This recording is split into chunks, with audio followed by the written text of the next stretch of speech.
Ibu, ada yang bisa saya bantu? Ini Bu, nah saya kan udah hamil sekitar berapa minggu ya?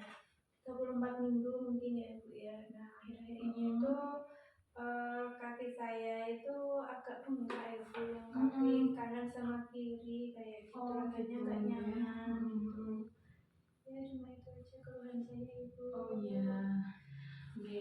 Ibu Hani, perkenalkan saya bidan yang berikan pada kesempatan siang hari ini. Berdasarkan keluhan ibu itu mulainya dari kapan nih? Dari seminggu yang lalu. Seminggu yang lalu. Oke, kita tensi dulu ya.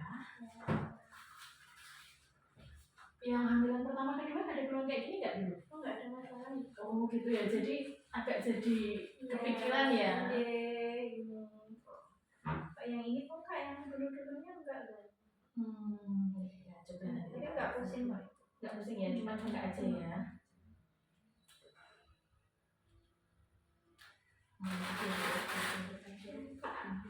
Ya ini tensinya 130/90, nadinya 80, suhunya 3,5, kemudian pernapasannya 24, normal. Yang agak tinggi di tensi ibu.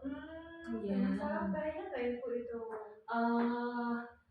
Kalau dikatakan bahaya, bisa dibilang itu bahaya, tapi bisa kita cegah. Oke. Jadi ibu jangan khawatir dulu, kita periksa dulu seperti apa.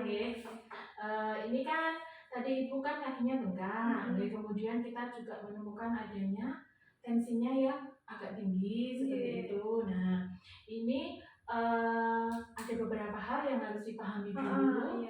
Ada beberapa hal yang harus dipahami dulu kaitannya kaki yang bengkak, kemudian ada tensi tinggi dan kemudian di 3 bulan lebih 2 minggu ya.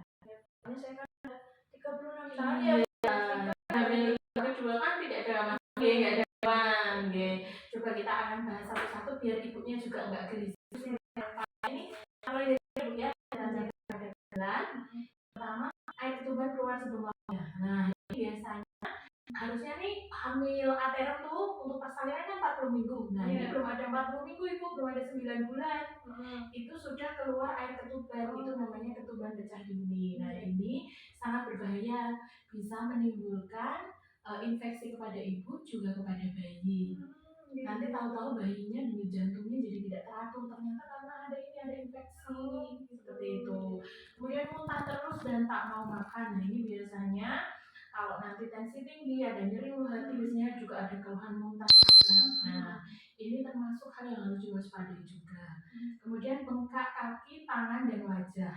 Nah kebetulan ibu ada bengkak di kaki, tapi tangan wajahnya nggak ada ya, aman ya. Dan disertai sakit kepala atau kejang. Nah kalau sudah seperti ini harus di rumah sakit besar ibu. Makanya ini alhamdulillah sekali ibunya respon peka. Oh ternyata ada kondisi nih di kaki saya ada bengkak nih, langsung periksa ke sini. Nah ini kan supaya nanti tidak berlanjut ke tangan dan kaki, ke wajah seperti itu. Ini ada bengkak kaki dan tangan, kemudian nanti ada sakit kepala hebat, tidak ada apa-apa, tahu-tahu sakit kepala, kemudian pandangannya kabur. Nah itu termasuk dalam tanda bahaya kehamilan, khususnya di trimester 3. Terus itu dari perdarahan ini bisa timbul ada 2 kemungkinan ibu ketika perdarahan pada kehamilan dan belum saatnya persalinan. Yang pertama itu adanya perdarahan pervaginam karena placenta previa. Placenta previa itu apa? Itu jadi jalan lahir tuh bu. Nah ini aring-aringnya tuh nempel di sini. Nah nggak ada nyeri, nggak ada apa-apa, tahu keluar dengan darah segar. Atau juga ada perdarahan tapi warnanya hitam. Nah diikuti dengan tanda denyut jantung bayi yang semakin melemah. Itu namanya solusio placenta itu. Jadi rahim tempat nempel placenta itu dia lepas dari rahimnya. Bahaya. Yang pasti adalah saya mungkin adiknya itu janin yang ada di dalam akan terancam kehidupannya, kemungkinan akan menjadi janin mati di dalam rahim karena suplai oksigen awalnya terputus kan kalau hari-harinya lepas dari nempel di perut dindingnya ibu. Nah berarti bahayanya cuma di bayi aja. Ke ibunya juga bahaya karena kan jadi infeksi.